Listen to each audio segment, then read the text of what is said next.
Itu dipraktekkan di zaman Nabi. Baik itu dalam konteks teman-teman sekalian ibadah, ya di hari Jumat datang gitu kan. Datang ibadah gitu. Bukan sekedar datang tapi saling melihat siapa yang datang, siapa yang hadir dan di sini dan mempraktekkan makna ketiga. Datang kumpul dengan rakaat, yang kedua saling memperhatikan, yang ketiga ini yang paling indah. Ya, saling melengkapi dengan melihat kebutuhan setiap orang yang datang. Ini hebatnya. Ya, jadi Jumat di zaman Nabi itu ketika turun ayat dipraktekkan ya beberapa masa setelah itu, karena nggak langsung dipraktekkan ketika surat ini turun, nanti baru dipraktekkan di awal-awal perjalanan hijrah ke Madinah. Ya, nanti kita akan lihat yang pertama menginisiasi, ada yang mengatakan Mus'ab bin Umair, ada yang mengatakan Abu Umamah, pertama kali mengumpulkan orang-orang atas perintah Nabi untuk mempraktekkan ibadah Jumat. Tapi esensinya dipakai. Apa di antara esensinya? Gak ada terjadi di zaman Nabi orang datang misalnya untuk berkumpul khususnya Jumatan, sholat Jumat, kecuali mereka mengenal siapa yang di sampingnya dan mereka tahu ini butuh apa. Jadi solusi. Yang lapar dapat makanan, yang haus dapat minuman, yang kurang pekerjaan dapat relasi untuk bekerja. Sampai ada seorang teman-teman, satu sahabat ya yang datang dari jauh. Ya, datang dari jauh. Jadi dia bukan orang Madinah. Jadi saat Jumat nih relatif stabil dipraktekan, ya itu di fase Madinah itu paling stabil karena ketika hijrah itu paling mudah menunaikan ibadah Jumat dan seterusnya. Jadi ayat Jumat itu turun sesaat sebelum hijrah, dipraktekkan di awal-awal hijrah di perjalanan, gitu kan? Kemudian nanti stabilnya saat Nabi hijrah ke Madinah itu stabil dipraktekkan menunaikan sholat Jumat secara stabil, secara konsisten, gitu kan? Nah, yang paling menarik nanti ada seorang sahabat dari Gotofan. Gotofan itu satu suku wilayah di luar Madinah pada saat itu, ya. Namanya Sulaik al-Gotofani. Sulaik ini datang pas dalam satu riwayat disebutkan di hari Jumat. Ada surat menyebutkan hari Jumat. Jadi ketika Nabi sedang berkhutbah, ya ini di pertengahan dia datang. Ya, karena dia bukan wilayah orang Madinah, belum tahu tentang bagaimana cara adab-adab di masjid, termasuk sunnah-sunnahnya, dia langsung duduk. Ya, maka Nabi kemudian menyampaikan satu kalimat bersifat umum. Nah, ini bagusnya nih. Jadi kalau ada seseorang yang belum tahu, ya terus kita sedang mengajar atau jadi guru atau Anda menjadi pejabat misalnya di perusahaan, ya jangan menyinggung langsung ke orangnya. Kalimatnya halus Nabi, dibuka dengan kalimat umum. Maka kata Nabi mengatakan idza dakhala ahadakumul masjida fala yajlis hatta yusalli rak'atain. Jika kalian masuk ke dalam satu masjid berniat untuk i'tikaf, untuk duduk keperluan tertentu ya, untuk ibadah misalnya, menunggu waktu salat dan sebagainya, maka jangan langsung duduk, ada sunnah salat 2 rakaat terlebih dahulu. Itu yang kemudian kelak disebut dengan tahiyatul masjid. Ya, kelak disebut dengan apa? Tahiyatul masjid. Tapi ketika kemudian kalimat Nabi itu disampaikan, orang-orang tahu, langsung orang melihat kan? Ya, Nabi memberi isyarat nih ada teman kita yang baru. Jadi hadis yang disampaikan Nabi bukan hanya menunjuk kepada satu syariat sunnah tahiyatul masjid, tapi juga memberikan isyarat kepada orang-orang sekitaran Madinah. Ini loh, ada kawan kita orang baru, bukan dari kalangan ahli Madinah. Barangkali dia datang ke sini selain Jumat nanti butuh perhatian. Makanya orang melihat semua ke situ. Ya, begitu selesai Jumat itu berlomba. Bapak Ibu sekalian, keluargaku itu Masya Allah di zaman Nabi itu nggak ada orang yang punya persoalan kecuali sahabat-sahabat yang mereka itu hadir di sekitar Nabi berlomba untuk saling bisa membantu dengan kemampuan yang bisa mereka lakukan. Ada yang bisa ngasih referensi misalnya, ada yang bisa memberikan bentuk makanan, ada yang bisa memberikan bentuk arah pekerjaan, tapi sesuai dengan kemampuan masing-masing. Dan hebatnya mereka berlomba siapa yang pengen duluan, itulah Jumat.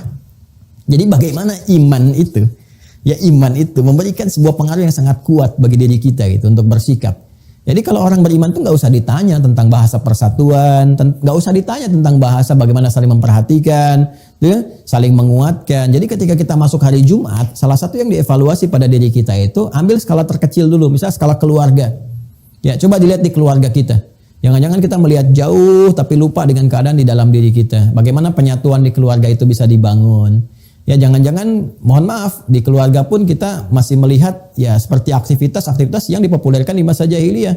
Kehidupan keluarganya hanya untuk menata diri supaya makmur dalam segi harta, ayah bekerja mengumpulkan harta, punya kedudukan, hanya untuk weekend jalan-jalan aja. Ya beli ini aja, beli itu, menikmati kehidupan dunia. Kalau cuma itu orientasinya, orang jahiliyah itu lebih hebat, lebih duluan.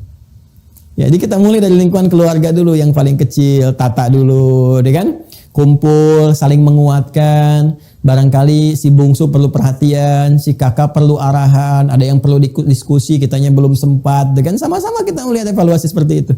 Ya, saya ada laporan kasus nih, sebetulnya kasus ini berulang dari masa lalu, kan?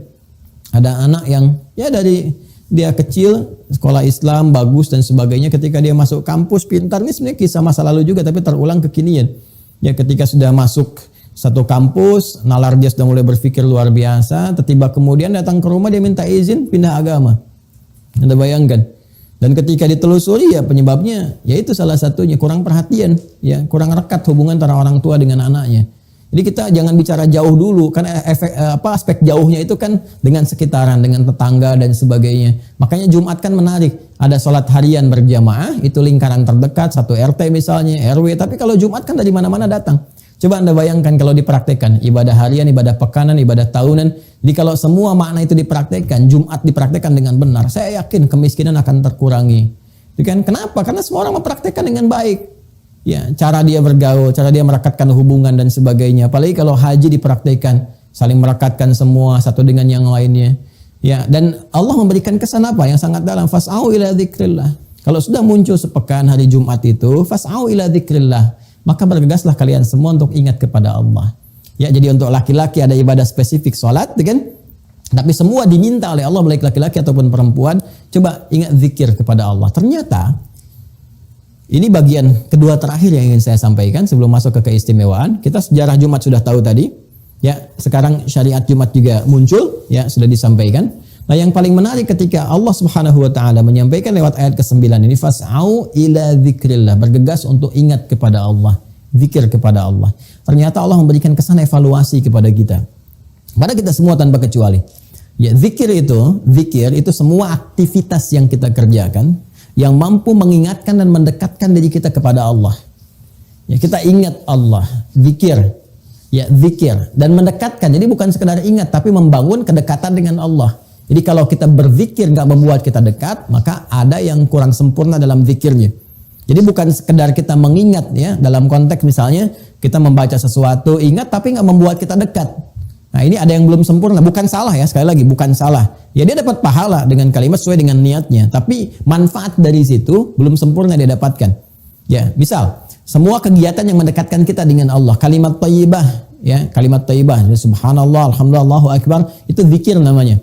Ya, Quran surah keempat An-Nisa ayat 103. Fa idza qadaytumus salata fadhkurullaha qiyaman wa qu'udan wa 'ala junubikum. Kalau Anda telah tuntas mengerjakan salat, maka berzikirlah kepada Allah. Makanya setelah kita salat kan berzikir kan? Ya, untuk melengkapi, jangan-jangan saat salat kita nggak ingat Allah. Ya, saat salat itu kita ingat pekerjaan, kita ingat jemuran, kita ingat handphone, macam-macam. Dalam sujud ingatnya yang lain, maka yang kurang-kurang itu dilengkapi setelah itu dengan zikir. Ya, untuk membuat diri kita itu, karena bedanya orang salat dengan yang belum salat, setelah salat itu ingat Allah. Makanya disebut salat. Ya, seakar dengan kata silah, wusul, sampai, terhubung. Ya, bermakna doa, yaitu doa. Doa itu kenapa disebut doa? Karena saat berdoa kita terhubung dengan Allah.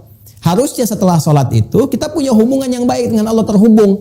Ingat, merasa dekat. Kalau terhubung dengan Allah, terjaga diri kita. Ya, nggak mungkin pulang dari Jumatan habis sholat tertukar sendal. Nggak mungkin, kayaknya punya saya nih. Oh, ini mirip-mirip dipakai, padahal ke masjid nggak pakai sendal misalnya, kan? Apalagi ngambil kotak Jumat misalnya kan, sama. Anda pulang dari situ kan setelah Jumatan kerja lagi ke kantor, nggak mungkin nulis teman-teman sekalian ngetik kelebihan 0 misalnya, kelebihan angka, ya, atau menempatkan sesuatu tidak pada tempatnya, nggak mungkin, mustahil. Kenapa? Karena sedang terhubung dengan Allah. Ya, nggak mungkin memperhatikan yang haram, nggak mungkin suami melihat kepada yang haram yang bukan mahramnya. Ya, nggak mungkin istri juga melihat kepada yang haram yang bukan mahramnya dan sebagainya. Ya, jadi semua kalau sudah terhubung itu baik. Nah, itulah zikir. Ya, selain itu apalagi misalnya doa. Doa itu disebut zikir. Quran surah ke-7 misalnya Al-A'raf, ya, ayat 205 itu. Wadhkur rabbaka fi nafsika tadarruan wa khifatan wa dunal jahri minal qaul, dan berdoalah engkau dengan kesungguhan jiwamu, ya, dengan menghamba kepada Allah. Disebutnya berdoa itu dengan zikir. Karena saat berdoa kita merasa dekat dengan Allah. Dan kedekatan itu yang menjadikan doa kita cepat terkabul. Jadi kalau Anda hanya berdoa diucapkan di kalimat, gak sampai ke dalam hati, itu pengabulannya boleh jadi gitu ya, tidak secepat yang kita harapkan.